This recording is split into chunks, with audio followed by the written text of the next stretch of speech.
बिस्मिल्लाहिर्रहमानिर्रहीम। इमरान खान की रिहाई की दस्तक बजना शुरू हो चुकी है। 9 मई के केसेस का खात्मुल खैर आखिरकार होने जा रहा है और ये 9 मई के केसेस का बड़ा ही ड्रॉप सीन हुआ है। बड़ी इंपॉर्टेंट जो समाअत हुई है उसके फैसले जो है आखिरकार 9 मई का जो है वो फैसले आने लगे हैं। तकरीबन 2 साल से ज्यादा ये अरसा हो चुका है इन केसेस को लेकर और इमरान खान और उनके कारकुनान की गिरफ्तारियां हुई। बहुत ज्यादा पाकिस्तान तहरीक इंसाफ को मुश्किलात का सामना करना पड़ रहा था और अदालतों में ऐसे केसेस जो अब सामने आ रहे हैं उसमें गवाहान की, पुलिस की तफ्तीश, ये सारी सूरत हाल यकतरफा तब्दील हो गई है और जजेस वो चीजें अब पूछ रहे हैं अदालत के अंदर, वो चीजें पूछी जा रही हैं कि वहां से पुलिस अफसर जो हैं वो अदालतों के कमरे अदालत के अंदर और अहाता अदालत से अंदर राह फरार यानी कि जूते छोड़कर पुलिस, पंजाब पुलिस जो लाहौर की पुलिस है वो जूते छोड़कर वहां से भाग रही है और उनके पास कोई सबूत नहीं है, कुछ कहने को नहीं है। झूठी गवाहियां देने से अब पुलिस अफसर जो है वो भाग रहे हैं। पीटीए वालों तैयार हो जाओ, बड़े फैसले आने वाले हैं, ये हामिद मीर साहब ने कह दिया है और ये रात को उन्होंने एक टीवी शो में उन्होंने कहा है कि पीटीआई के लिए बड़ी खुशखबरी आ चुकी है। हामिद मीर खान साहब ने यह खबर दी है, उन्होंने कहा कि पीटीआई वालों तैयार हो जाओ और बहुत बड़े सरप्राइज आने वाले हैं। पाकिस्तान तहरीक इंसाफ का बुरा वक्त खत्म हुआ चाहता है। इमरान खान को जेल अडियाला के अंदर अहम तरीन पैगाम भेज दिए गए हैं।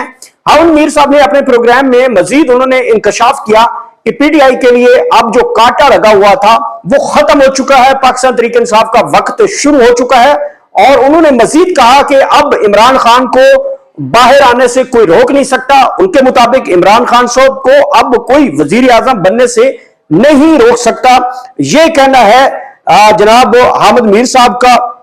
इसके अलावा अगली खबर के ऊपर भी चलते हैं, तफसील में आपको बाद में सारी बताऊंगा। महरंग बलोच की बहन को इस्लामाबाद से गिरफ्तार कर लिया गया है या करने की कोशिश की गई है, ताहाल ये अभी तक क्लियर नहीं हो पा रहा। महरंग बलोच की जो बहन है, जो कि महरंग बलोच जो कि एक पुरतशद्दद एक तंजीम है, मिसिंग पर्सन के हवाले से वो कहा जाता है, लेकिन दूसरी तरफ जो रियासत है वो पुरतशद्दद उनको कहती है और कहा जाता है कि वो पाकिस्तान के एंटी हैं और मुझे भी ऐसी कई जगहों पे वो लगता है कि वो पाकिस्तान के खिलाफ हैं और कई मौजुओं के ऊपर वो खिलाफ दिखाई देती हैं।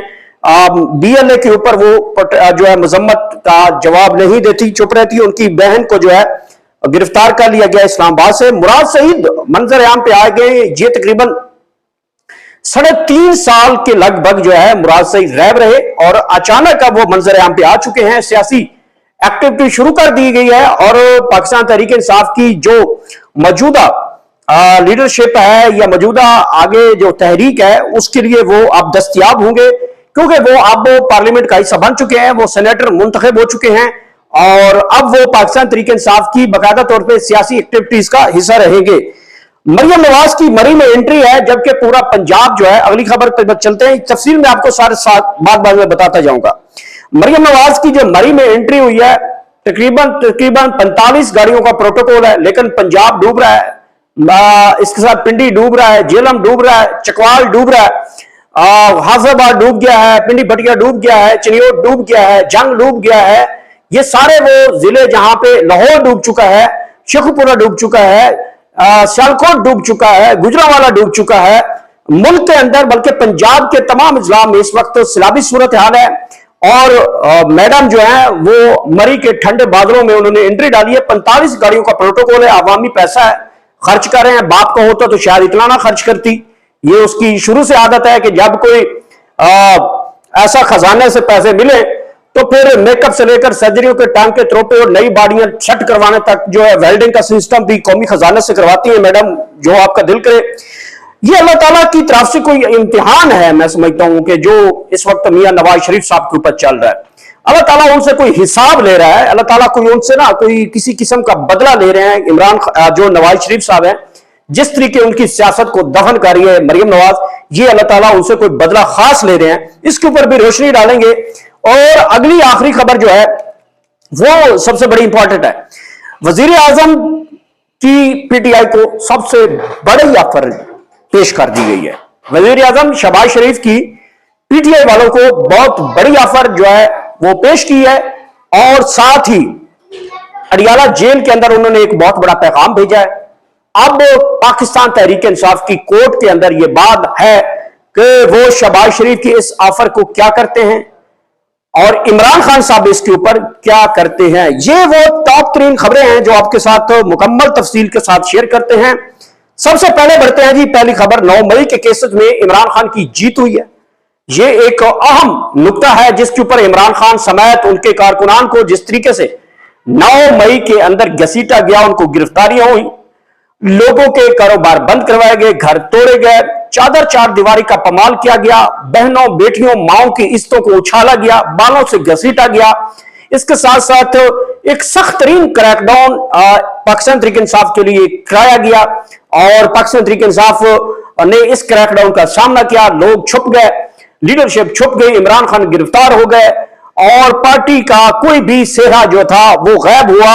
और 9 मई के बाद पाकिस्तान तहरीक इंसाफ के अंदर जो है एक बहुत बड़ी फिजा कायम कर दी गई थी कि 9 मई का रट लगाई हुई थी रियासत पाकिस्तान की जानब से और हुकूमत इसको 9 मई का बयानिया बेचना चाह रही थी और इस बयानिए के तहत वो पाकिस्तान तहरीक इंसाफ के ऊपर इल्जाम लगाती है कि वो इदारों के खिलाफ जो है वो गलत इकदाम उठाते हैं और इंतशार की सियासत करते हैं, मुल्क में बदनामी करते हैं। लेकिन अब वो जो हुकूमत ने ये FIR दर्ज करवाई थी वो सारी की सारी क्योंकि बेबुनियाद झूठी प्रोपेगेंडा की सबकी सारी FIR थी। इससे पहले 9 मई के केस का मैं आपको तफसीलात बताऊं।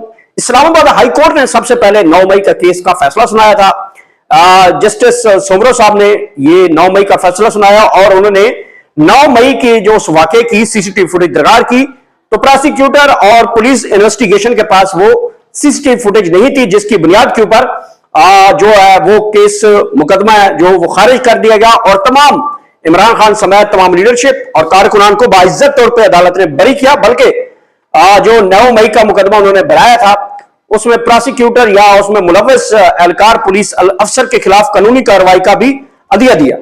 तो अब 9 मई का जो केसेस हैं वो फैसलाबाद, मुल्तान, गुजरांवाला, सियालकोट, इसके साथ साथ लाहौर, फैसलाबाद, इन तमाम शहरों में इस वक्त 9 मई की केसेस की समात मियांवाली भूल गया था, मियांवाली भी, इन तमाम जो पुलिस स्टेशनों के अंदर मुकदमा दर्ज हुए थे और उनको यकजा करके इस वक्त उनकी समात जो है वो इंसदाद दहशतगर्दी की अदालत लाहौर के अंदर इस केस की समात शुरू है।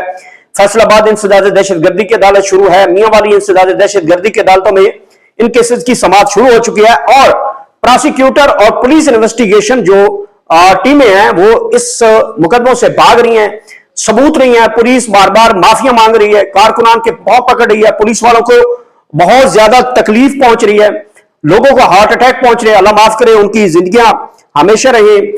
जिन लोगों ने गवाहियां देनी है उनको किसी न किसी से मूसी मर्जों में मुब्तला किए जा रहे हैं और वो लोग किसी न किसी तरीके से मुल्क से फरार हो चुके हैं। मतलब 9 मई के केसेस का खत्म खैर हुआ चाहता है। कल भी इस प्रोसिक्यूटर की जानब से जो जज की जानब से प्रोसिक्यूटर से दलाल मांगे गए तो प्रोसिक्यूटर मुकम्मल तौर पर फेल हुआ और जो मियां अली शफाक साहब है पाकिस्तान तहरीक इंसाफ की जानब से वकील हैं, उन्होंने जिस तरीके से इस कबाड़ा किया है 9 मई के केसेस का, इतना कबाड़ा किसी अभी तक वकील ने नहीं किया। इससे पहले सरदार गोपांग साहब है वकील जो कि एक बड़े अच्छे और मंजे हुए वकील हैं, उन्होंने 9 मई के केसेस का कबाड़ा किया और उसके साथ अब जो 9 मई का केसेस का कबाड़ा वही केस की डायरेक्शन है जो गोपांग साहब जो हैं, सरदार गोपांग साहब जो कि इस्लामाबाद हाई कोर्ट के भी वकील हैं, सुप्रीम कोर्ट के वकील हैं, डिस्ट्रिक्ट कोर्ट के वकील हैं, उनकी केस की डायरेक्शन के ऊपर अब लाहौर हाई कोर्ट के जो केस है वो चलाए जा रहे हैं और जजेस उसमें भी CCTV फुटेज रिकॉर्ड मांग रहे हैं। तो मियां अली शफाक को बहुत ज्यादा सूट कर रहा है लाहौर इस्लामाबाद हाई कोर्ट का जो फैसला, जो सरदार गोपांग साहब के वकील थे पाकिस्तान तहरीक इंसाफ के कारकुनान की तरफ से, उनके जो दलाल थे वही दलाल, वही रिकॉर्ड, वही केस की डायरेक्शन जो है अब वो लाहौर की कोर्ट में इस वक्त सुनाई दी जा रही है। तो जो इस्लामाबाद हाई कोर्ट के अंदर 9 मई का सबसे पहला ड्रॉप सीन हुआ वही सेम कैटेगरी के साथ आगे बढ़ रहा है। आगे बढ़ते हैं पीटीआई वालों के लिए। पीटीआई वालों के लिए जो है एक बड़ी खुशखबरी दी है, अहमद मीर साहब ने खुशखबरी दी है और खुशखबरी यह है कि उन्होंने कहा है कि एक प्रोग्राम में, एक इंटरव्यू में किसी ने उनसे सवाल पूछा कि अब आप पाकिस्तान तहरीक इंसाफ का फ्यूचर क्या देख रहे हैं, तो उनके मुताबिक उन्होंने कहा कि पाकिस्तान तहरीक इंसाफ का फ्यूचर बहुत ही खूबसूरत आ चुका है, पीटीआई वालों को तैयार हो जाना चाहिए, खुशखबरी है उनके लिए। उन्होंने कुछ